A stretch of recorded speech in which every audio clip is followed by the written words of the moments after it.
Hey guys, how's it going? Today I want to talk about crystals. Now crystals are one of those kind of controversial things in Star Wars Galaxy of Heroes. Some people have lots of them and some people have none of them. And you can use these crystals to do a variety of things. Most importantly, you can use them to increase the rate at which your account can progress. And I'll show you how where you're going to get them and the best way to spend them in this video. The first method you can get them is you can buy them.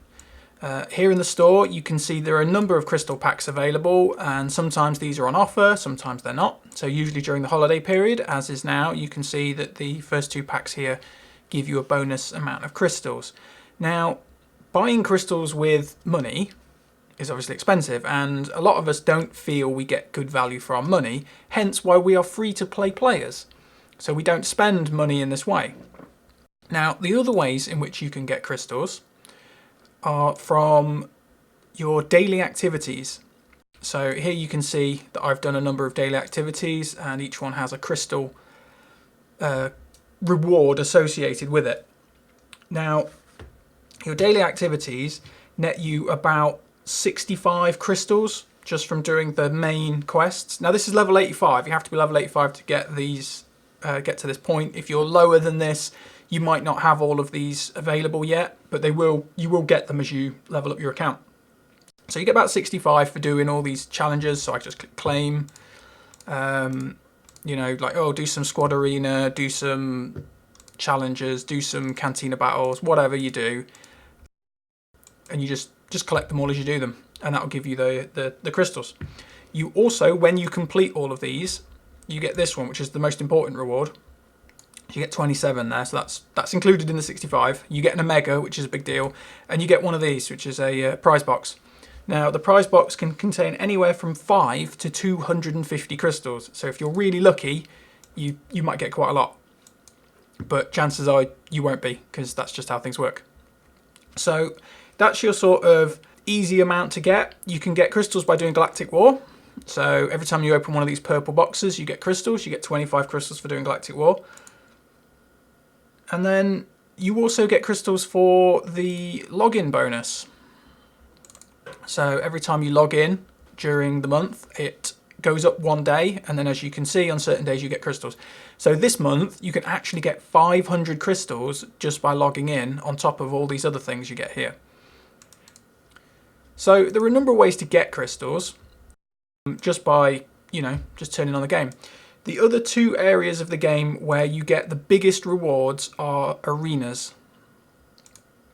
So as you can see here, this is the prize breakdown for Squad Arena, and at the top in rank 1 you get 500 crystals. Now not everybody can be rank 1, obviously only one person can, but pushing your Squad Arena a rank up is going to get you more crystals.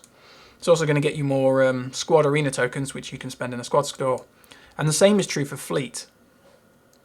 You don't get quite as many, but Fleet in general is it's a different arena. What makes Fleet much more different is the fact that obviously you've got to have gone out of your way to get the ships and the pilots for those ships. A lot of players can't be bothered, which makes Fleet a lot easier for those players that do invest in their fleet. So it's one thing that I've done a lot of, and I typically come first, or if not first, I'll easily be in the top 5. So as you can see, that's quite a lot of crystals, you know, 3 to 400 crystals that I'm getting just for doing that. And I think that's you know, that's great. I'm a free-to-play player. That's where I'm getting the majority of my crystal income from. So now that you've got these crystals, what do you do with them? So you can see up here I've got 4,500, and what I can do with them is I can spend them on various things. So if I click on Shipments, you'll scroll down, you can see that I can buy character shards, and some characters are slightly more expensive than others. Ships are ridiculously expensive. It's 100 crystals per ship, regardless of the ship. For a lot of players, that's starting to get really, really expensive. I don't recommend you do that. I mean, I don't recommend you buy any character with crystals. I mean, I have done it myself. I used it to buy about 35-40 shards of Bosk because I was really needing that character to push my fleet rank up. but that was okay because it was getting me more crystals by improving my fleet rank.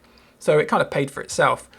But for most of these characters, you just don't need to. They're quite easy to get, so you don't really need to worry about it. If you do feel the need to buy characters with crystals, the best ones you can buy are ones that are Cantina farms, because Cantina is the most expensive area of the game in terms of resource cost in order for you to get characters.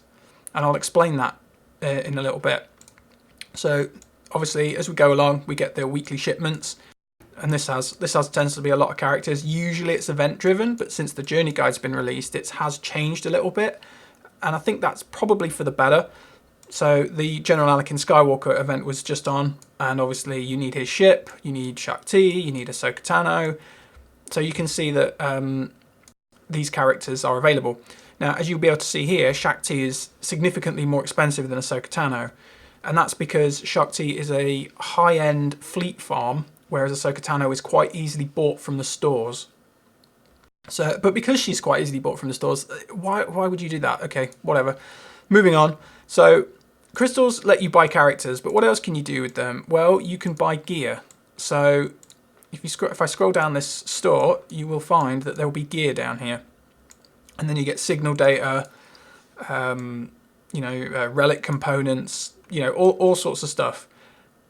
Relic components are generally not worth buying with crystals. They're really expensive. As you can see here, 25 chromium transistors is 1,000 crystals. Yeah, I don't really think that's a good spend, to be honest. I think you'd be much better off spending those crystals on hard to get gear and then just changing over some crappier gear into the transistors. I mean, don't get me wrong, if you really need that and you really want those characters, you can go for that. They're your crystals, you spend them however you want. So further down, we've got Gear 12 gear, and then there's some purple gear here. Now, the thing to watch out for when you're spending crystals on gear is that some gear is priced better than others, and this is true across all of the stores. So for instance, when we look at Zerka cuffs, to get a full Mark III Zerka cuff is 1,400 crystals. Now, that gets you one, and that's one piece that you can put on a character. A Mark III holo projector is 300 crystals for an entire holo projector. Now, to build these, we're talking guild store currency for the most part. And a holo projector, you need 20 pieces. The stun cuffs, you need 50. I like to spend my crystals on gear that translates well to cost. And I'll see if there's any in here, but there's the gold data pads and the gold eyeballs are generally... So like that's a bad spend, that one. That's the complete biotech implant. You don't want to buy that one. What you want to buy is this one right here. As you can see, I've already bought a few, so it's kind of grayed out the price. But to get 50 of these components is 700 crystals, or 750 crystals. It's not like real expensive. I think it's 700 anyway. But the Mark 8 implant, which is the full thing, has 50 of these Mark 8 components, and then it has 50 of the other gold eyeballs. But the other gold eyeballs you get as part of the challenges that you play during the week. They're really easy to get, so why would you want to pay crystals for them? So if you are after gear like this, just bear in mind that some components that make up gear can be really expensive, and that there's no need to buy them when you can just buy the bits you're missing. I did buy these Mark 9 biotech salvage because I really needed it to push one of my pilots up, just so I could guarantee that I was taking first place in fleet. So that was really expensive for me. That was 1,400 crystals. Not something I would normally buy. I would usually avoid that. And these data pads are quite good as well. You can get them for 700 crystals on here. Again, just buy this piece. The other pieces that make up the full data pad are relatively easy to get, and it just saves you crystals. So with these crystals, obviously being able to buy character shards and gear is going to improve your roster and make your account more powerful, and it's going to be a quick way of you acquiring certain things that may other take a long time to get. I mean, if we're to buy these in the guild store, you can see that it's 380 for 5. So, you're going to have to buy that 10 times. So that's 3,800 guild store currency to get one of these eyeballs, or it's 700 crystals. So I would rather spend the crystals on that and spend my guild currency on things like Zerka cuffs or, you know, like these security scanners or something like that, where I feel like I get a better rate of return. So like these droid callers are, some of these are quite expensive to buy with crystals, but relatively okay with your currency. So it pays to shop around. Now, the other thing you can do with crystals is you can buy refreshers. And what they are is they're for each of your energies at the top of the screen. So you have mod energy, cantina energy, light and dark nodes, and fleet. Now, some of these are obviously priced better than others. The best one, in my opinion, is light and dark nodes. Now, the first few only cost 50. So I'll do one now and you'll be able to see. So it's going to cost me 50, I'm going to get 120 energy, and it's going to give me 20 tickets. Tickets don't mean anything at this level, you get them everywhere. But the energy is what we want, so we're going to buy that. And that's going to fill that up. I'm then going to spend it on this node. So I've got a shard of Nihilus there, and I'll have to skip to another node because I've maxed out my plays on that one. Let's just play some Bastila. So I've bought this, I've got the gear, whatever. I recommend that you spend most of your energy this way because it's going to get you more characters quicker in the long run. These hard nodes, you can only play 5 plays a day without refreshing the node. So what that means is that it's going to take you quite a long time. When you think there's a 1 in 3 drop rate, you can play 5 plays a day, you're talking months worth of farming. Now the other thing you can do is you can refresh the node, and what this does, it lets you have another 5 attempts. So the first refresh costs 25, the second refresh costs 50, the third refresh costs 100. Only the first refresh is realistically worth spending crystals on, because as soon as you're having multiple refreshes, you also need the energy to play the node, so then your crystal cost per character shard starts to become quite expensive. So I would just do it once if you're going to do it at all. There are some characters that it's worth doing on, characters such as Bosk or Jango Fett in the Houndstooth. The node is quite good.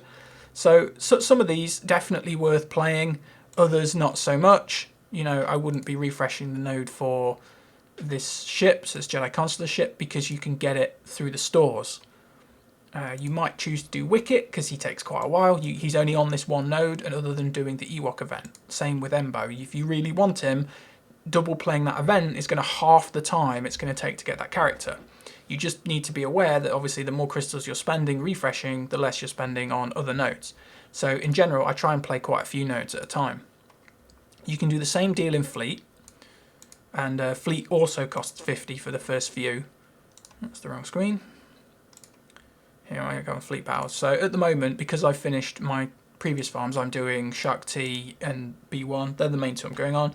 I have enough energy during the day to max out both those nodes, 5 plays on each, and then a couple left over, which I'm just chucking on another node. So I don't feel that I need to spend any extra at the moment.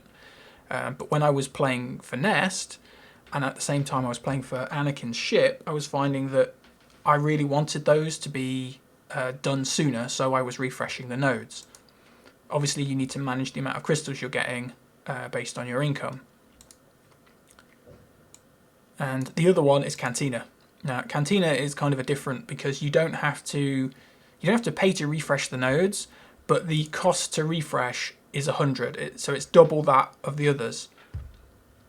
Cantina it's probably the most premium of the sort of areas of the game in which you can spend your resources in, because you get less Cantina energy than you do in the others, but also that because it costs double, it's obviously, you know, it's a lot rarer. There's also a lot of things on here that you can't get in other areas. So for example, the Ebon Hawk is only available on this node. So if you want it, you either buy the shards from the store or you have to farm this node.